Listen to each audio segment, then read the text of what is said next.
So Jedi Survivor came out and it was kind of okay at launch. But I'm going through my second playthrough with the recent patch, and the TLDR is that it's really worth it right now.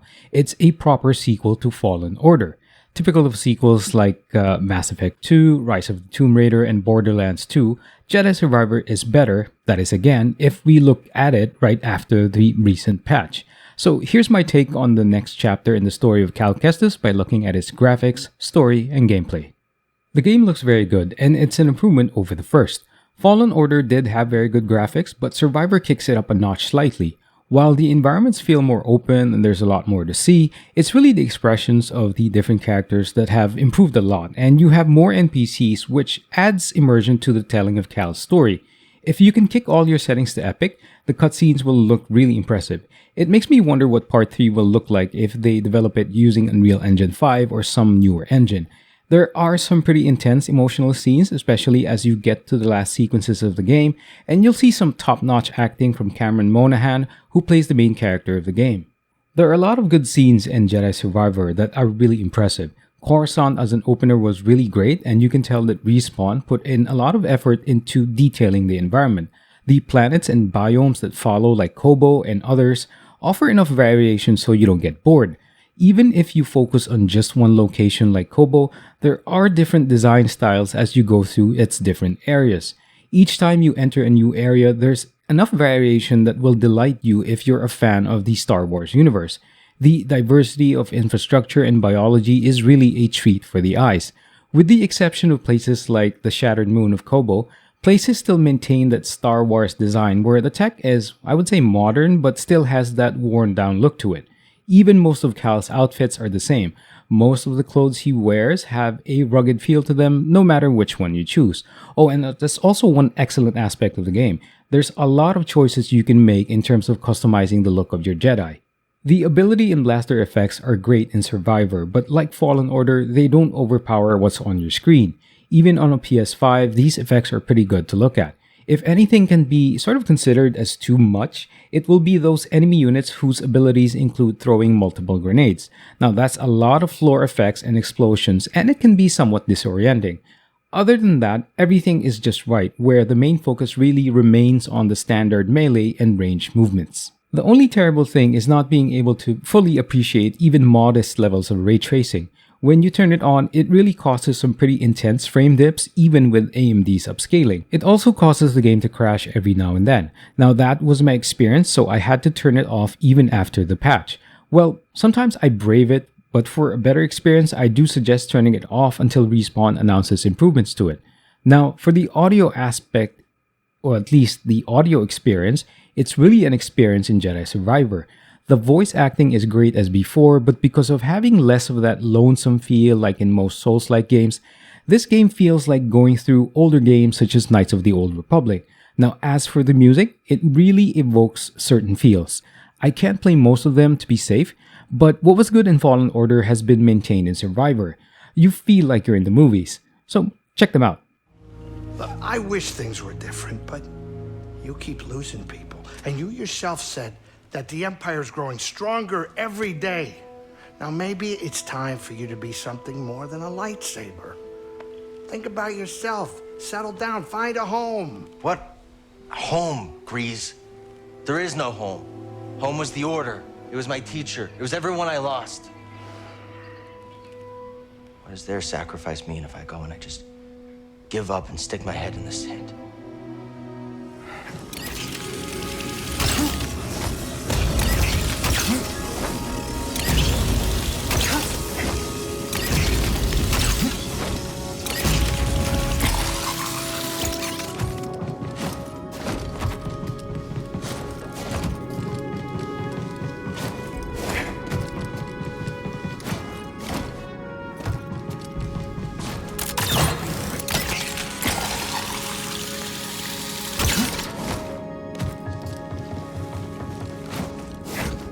Enjoy that, buddy?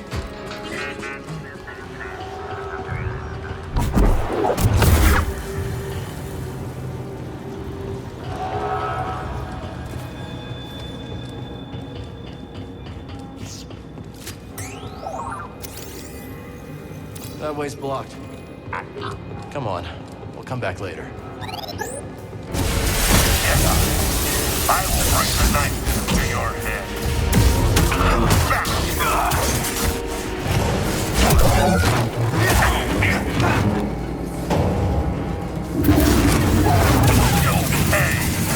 Another stim. So fragile.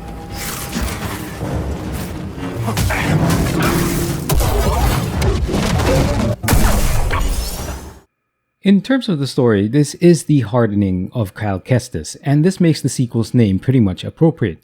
The opening sequence and his exchange with a senator shows that Cal has become a bit more confident and cocky and more sure of his abilities.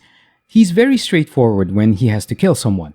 It still doesn't feel like it's done out of pure rage or hate, but more of an understanding of something that needs to be done. Yes, he still has moments of desperation, but it's not as out there like it was in Fallen Order. That doesn't mean that the darkness in him won't be a factor in the future. After all, the typical Jedi story means struggling with one's dark side. This ties in nicely into how the plot of Jedi Survivor unfolds. Cal is still dealing with the loss of the Jedi Order, and you found out that his new family in the first game had to go their separate ways. It's not a spoiler, but you do get to see everyone again, and there are reasons for why they had to leave Cal. The development of the narrative has a nice pace to it, even if you ignore the very minimal amount of side quests or busy yourself with the Metroidvania structure of the series. I tend to do a good amount of side activities and maybe get about 75% of games, but I don't recall ever getting 100% in most of them. My wife, as I make this voiceover, is still exploring every single nook and cranny of the game world. When she gets a new ability she thinks might be useful, she delays the main story until she runs an area dry of activities. What's great about this is that it doesn't really break the flow of the plot or doesn't detract too much from it. If you put more emphasis on the story, it still executes at a very steady pace. You still meet characters at the right time, and the story flows accordingly. Of course, the pace picks up especially when you get to the part of the story twist, and boy, does the pace pick up at that point. You of course still have the choice to basically choose whether to push on, but it's engaging enough, the main story, that it makes you wonder how things will turn out eventually. The ending sequence is clearer now, unlike the first game where you weren't sure if a sequel was coming out. Overall, story in this game was excellent and had a very Star Wars feel to it. It's games like these where I do feel playing it is better than watching what we see in the theaters or in streaming services. Last thing, there are two characters that are blips in the game that I found interesting. A big bad shows up in Survivor, but I was a bit disappointed in how he was presented. I found him honestly underwhelming, but that's just my take. And the other blip or the other character that pops up has been more prominent because of Pedro Pascal's Mandalorian series, and while he doesn't do much by way of action, he had a threatening aura nonetheless, and I really like that. Jedi Survivor in this regard is bigger and better. There's a lot more meat to the structures in the game. You still maintain the Souls-like and Metroidvania mechanics, which I think were implemented well. If you don't like the very intentional nature of combat, you can always tone it down via the difficulty settings, and I hear there is this slow mode feature. I haven't tried that slow effect feature, but my wife says on the PS5 that it's not really a big deal, and running story mode would be more than enough. So in that regard, the difficulty won't alienate you. For the structure of not being able to open up areas immediately, it's just something you have to deal with, but it's not essential to completing the story. As before, the additional abilities and skills to access new areas are automatically given to you. However, the biggest aspects of Jedi Survivor are it being richer in terms of the interactions and the expansion of Cal's skill set. The interactions can result in small things like being able to grow a garden or maintain an aquarium, or even net you some rewards by playing a board game via a holo table. This is excellent as it encourages you to explore the world to fill up your fish tank or increase the type of plants you can grow. Constantly scanning enemies that are new also results in more pieces that you can use for your board game. Again, it's a neat way to incentivize you in exploring the world, plus it rewards you with currencies and cosmetics. The second biggest aspect for me is the expansion of Cal's abilities. You can use different stances, which translates to the type of saber you can use. You can have double-bladed, dual-wield, and others. Now, my favorites are still the same, which are the double and single blade format, but I'm really liking the blaster stance. It kind of reminds me of a game called Technomancer where you had a blade and gun for each hand. There is enough variation in the stances where you really have to consider which ones you choose to equip when you meditate.